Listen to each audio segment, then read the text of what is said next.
اعوذ باللہ من الشیطان الرجیم بسم اللہ الرحمن الرحیم اللہم صلی علی محمد و علی آل محمد۔ اللہ جل شانہ کا بے حساب کرم احسان اس ذات کا کہ جس نے ایک دفعہ پھر قرآن مجید سمجھنے کے لیے یہاں پہ ہمیں اکٹھا کر دیا۔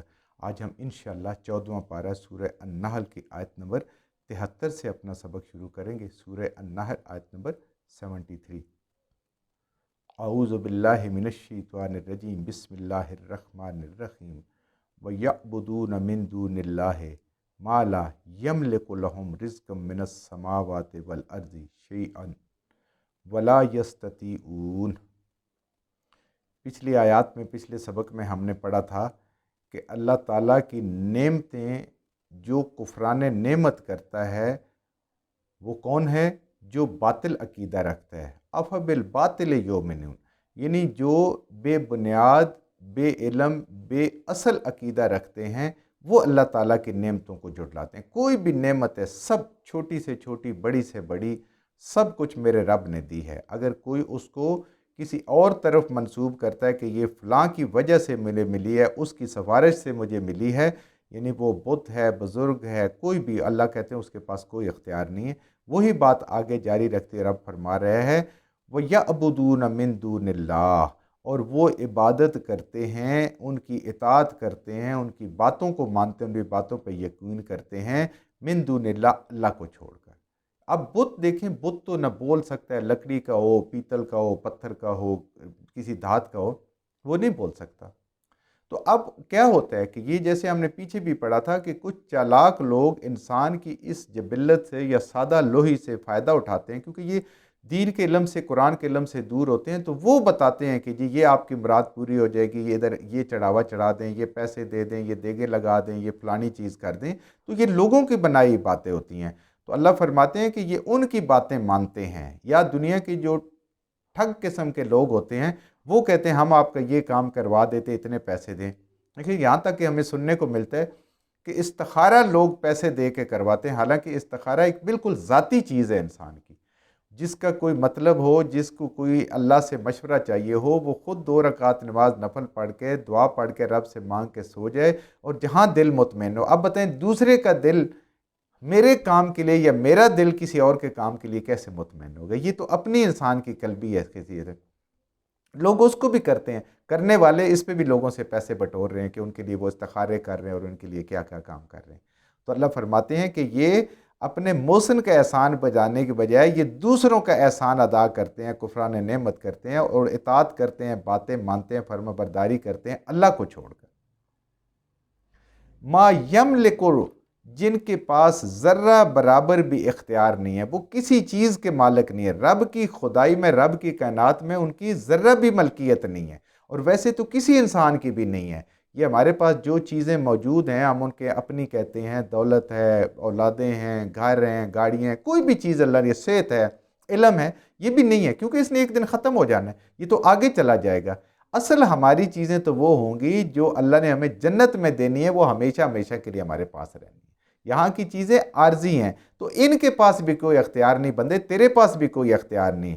لہم رزق من السماوات والارض، کوئی بھی رزق، کوئی بھی نعمت آسمانوں سے لے کر زمین تک کسی جگہ پہ بھی ان کا کوئی اختیار نہیں ہے۔ غیر اللہ سارے کے سارے بے اختیار ہیں، نہ یہ اختیار رکھتے ہیں، نہ یہ طاقت رکھتے ہیں، اور نہ ہی ان کے اندر کوئی استطاعت ہے۔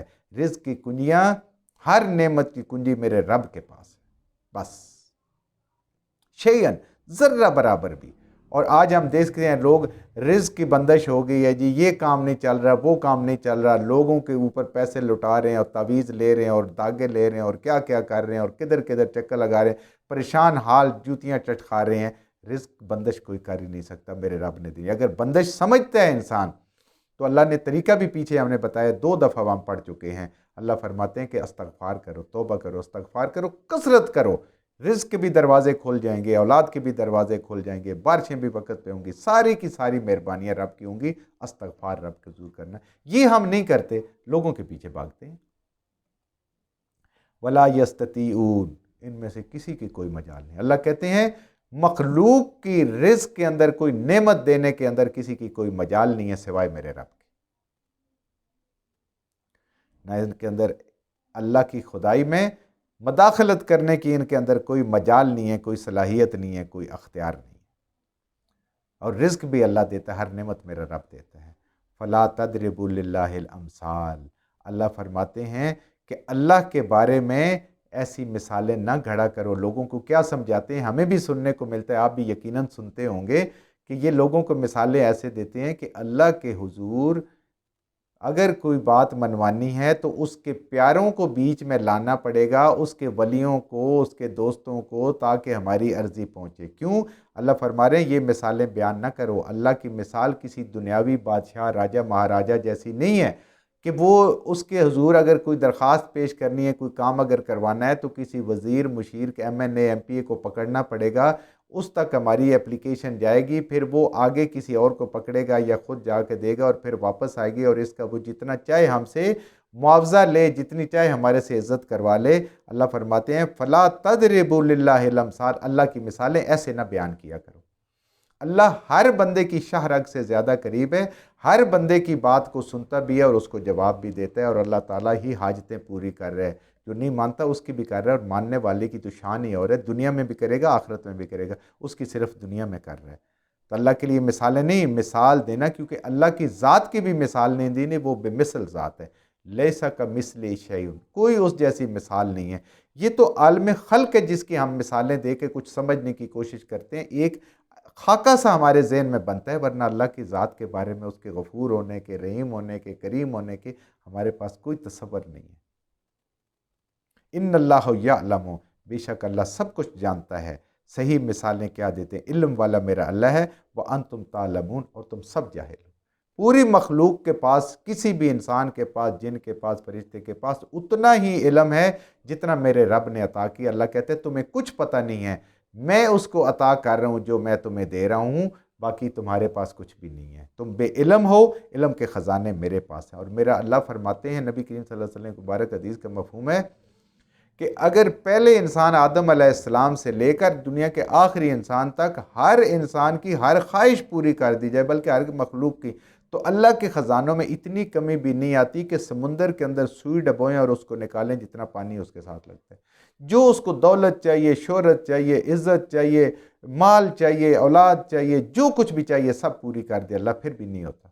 تو میرے اللہ کے پاس خزانے ہیں، تمہیں میرے پاس علم نہیں ہے۔ اس لیے اللہ جو کہتے ہیں وہ صحیح علم ہے، اس بات کو مانو، اس کو سمجھو، اپنی مرضیاں نہ اس بیچ میں شامل کرو۔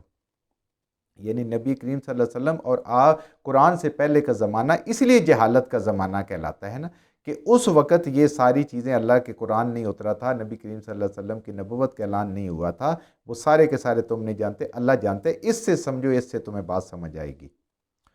ضرب اللہ مثلا، اللہ تعالیٰ ایک اور مثال بیان فرماتے ہیں، عبدم مملوکن، ایک عبد کی، ایک غلام کی، مملوکن جو بالکل مجبور ہے، جو بالکل بے بس ہے، جو بالکل بے اختیار ہے، بلکہ وہ کسی اور کے بس میں ہے، لا یقدر علی شیء، کسی چیز پہ قدرت نہیں رکھتا۔ یہ غلاموں کی مثال اللہ تعالیٰ اکثر یہاں پہ دیتے ہیں، کیوں کہ عرب ان سے خوب واقف تھے، مکہ والے جانتے تھے کہ غلامی ہوتی کیا ہے اور کس طریقے سے ہوتا ہے۔ غلام کے پاس اگر اس کو مالک دھوپ میں کھڑا کر دے تو اس کو سائے میں آنے کا اختیار نہیں ہے، اگر اس کو کھلائے پلائے نہیں تو اس کے پاس کھانے پینے کا اختیار نہیں ہے، جو اس کو کرے، اس کو منڈی میں کھڑا رکھے بیچنے کے لیے، سارا دن دھوپ میں نہ کچھ کھلائے نہ پلائے، اس کے پاس اختیار نہیں ہے۔ یہ بہت سخت ہے۔ اللہ تعالیٰ کہتے ہیں کہ ایک ایسا غلام ہے کہ جو بالکل بے بس ہے، تم سمجھ سکتے ہو اہل عرب، اور آج ہم بھی سمجھ سکتے ہیں، آج بھی بہت سارے لوگ ایسے ہیں جو دوسروں کے غلام بنے ہوئے ہیں، یا لوگ ان کو غلام بنا لیتے ہیں، بے اختیار ہے، اس کے اوپر کوئی بھی جو ہے وہ اختیار نہیں ہے، اس کے پاس کسی چیز کا ذرہ برابر بھی مرضی نہیں ہے اس کی۔ وَمَن رَزَقْنَاهُ، اور ایک دوسرا شخص ہے، رزق دیا ہے ہم نے، میرے اللہ نے اس کو رزق دیا ہے، منا، اپنی طرف سے، رزقاً حسنا، بہترین قسم کا رزق، اس کو رزق عطا کیا اللہ تعالیٰ نے، بہترین قسم کا رزق، فَهُ وَيُنْفِقُ مِنْهُ، اور وہ اس میں سے خرچ کرتا ہے، سرًا وجہرًا، اس کو چھپا کے بھی اور اس کو ظاہر بھی۔ ایک وہ ہے جو کسی چیز پہ قدرت نہیں رکھتا، جس کے پاس کچھ بھی نہیں ہے، اور ایک دوسرا ہے جو اللہ کے راہ میں خرچ کرتا ہے، کسی فضول کام میں خرچ نہیں کرتا۔